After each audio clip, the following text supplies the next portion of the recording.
If you could go back and give your younger self a piece of advice based on what you know now, what would it be and why?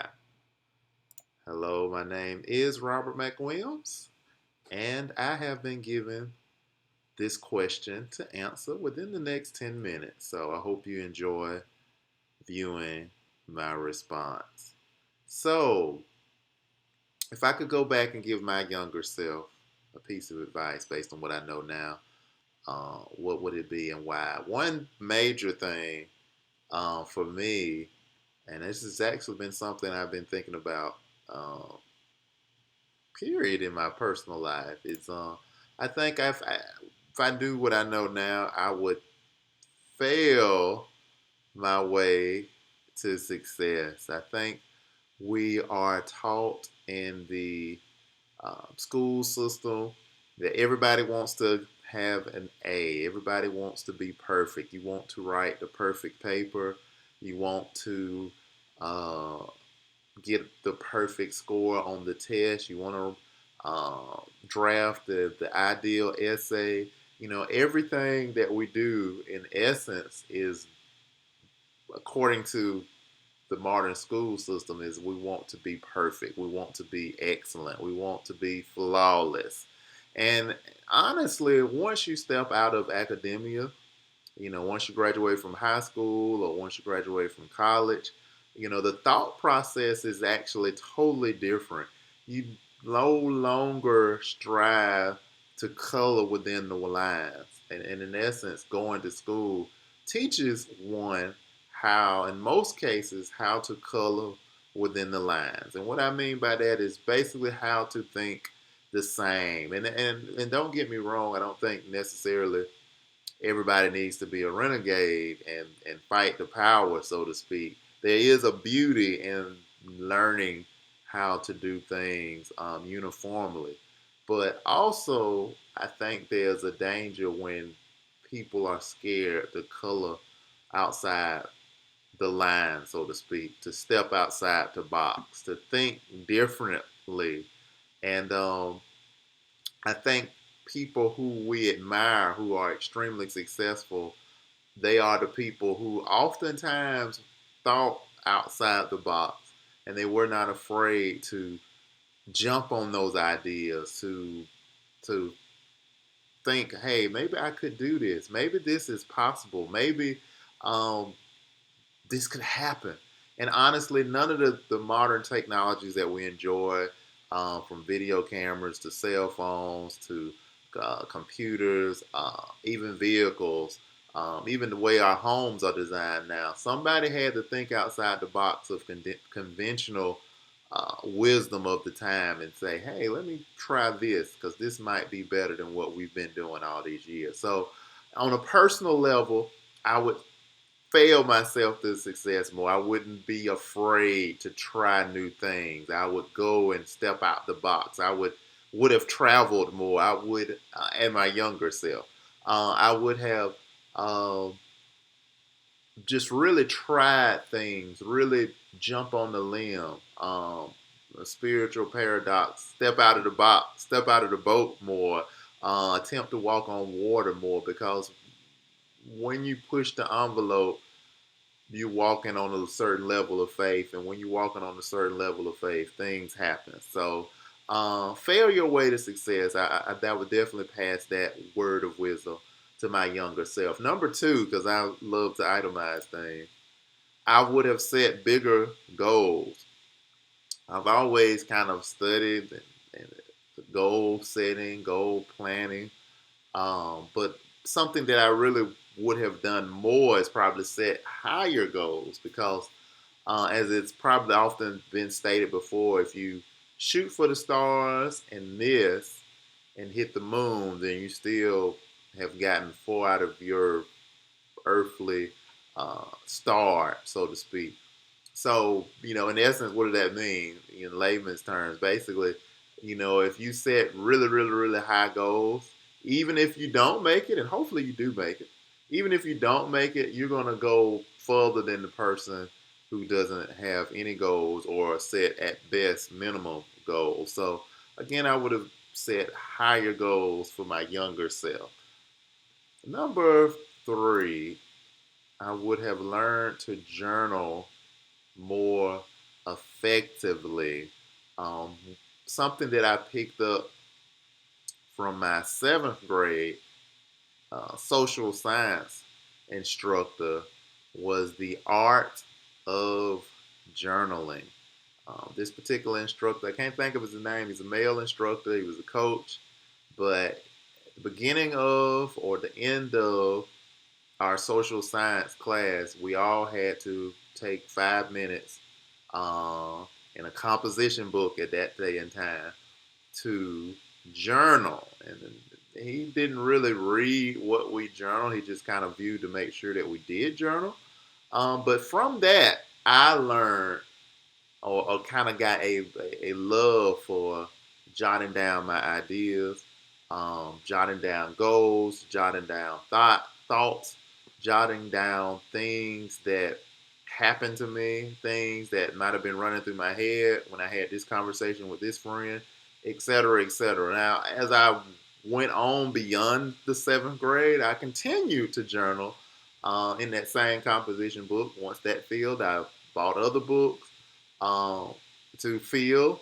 And then as I got way older, at some point when I came out of high school, I stopped journaling. Not totally, but it was very inconsistent. And so one thing that where I say I would learn to journal more effectively um, is that it's a beautiful thing to go back in time, say the 10th grade, and see what I was thinking, what trials I was going through, what thoughts, what ideas was floating through my head. It's a beautiful thing to go back 10 years ago in my past and see, what issues was I facing? What dilemmas did I experience? What did I thought what was I losing sleep over?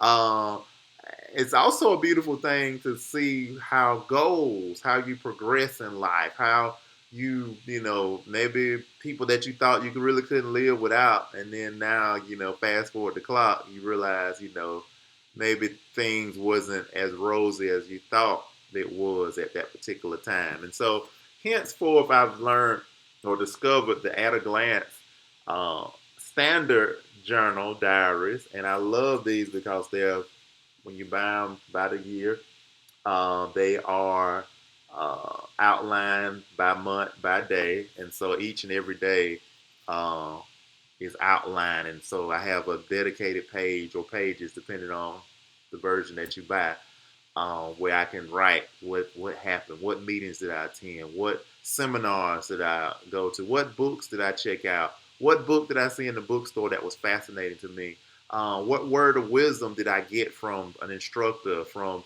a sermon, from talking to a friend, what nuggets did I gather, and it's good to journal and have these things. To me, one of the most valuable things in my library is my library of journals, my personal journals where I can reflect and see, you know, what was going on in my life at a given any particular time in my life. I guess adding to that, I also learned to do the to-do list, daily to-do list, which is also, this is what this little book does. You can probably barely see it, but I would learn to journal more effectively because it's good to have a timestamp of what's going on at your day or at any given moment in your day or in your personal history. Um, and lastly, I would have studied success books and biographies sooner. I've always been a lover of the libraries. When I was younger, my mother would I would ask my mother to take me to the public library and just leave me there for hours on end. I could just really, and even to this day, I can go to a library and or a bookstore and it seems like I'm only there 5 or 10 minutes, and literally it could be 3 or 4 hours have passed by. So, but one of the things that I love, I've never been once I've got, I guess, third or fourth grade or higher, I didn't like or care for fiction books. Uh, I always loved real books, nonfiction.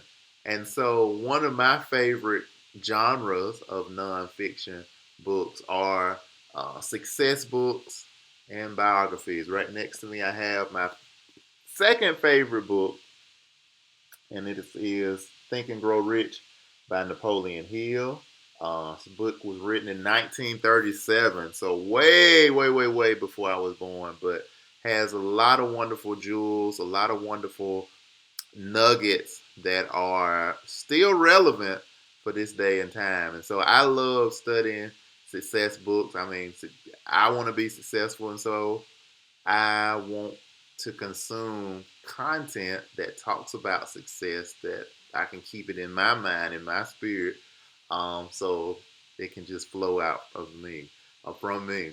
Of course, as also mentioned here, I also love biographies. I love studying famous people, Martin Luther King, Malcolm X, um, anybody that was successful. It could even be successful in an industry that I'm not per se into. For example, maybe politics. It's one of those necessary evils. JFK. Um, anybody that's great. That their name is still living on. Their success is living on even beyond their physical bodies.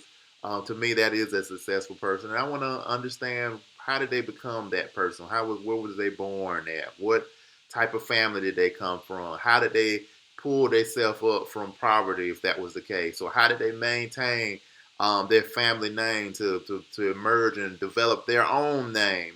So if I could pass this to my younger self, I would say, hey, learn to study the success books, learn to study the biographies of great people sooner so you can pull those nuggets into your own life. So, in essence, that is the four things that I would tell my younger self um, if I could go back in time. So, I hope you found this fascinating and interesting.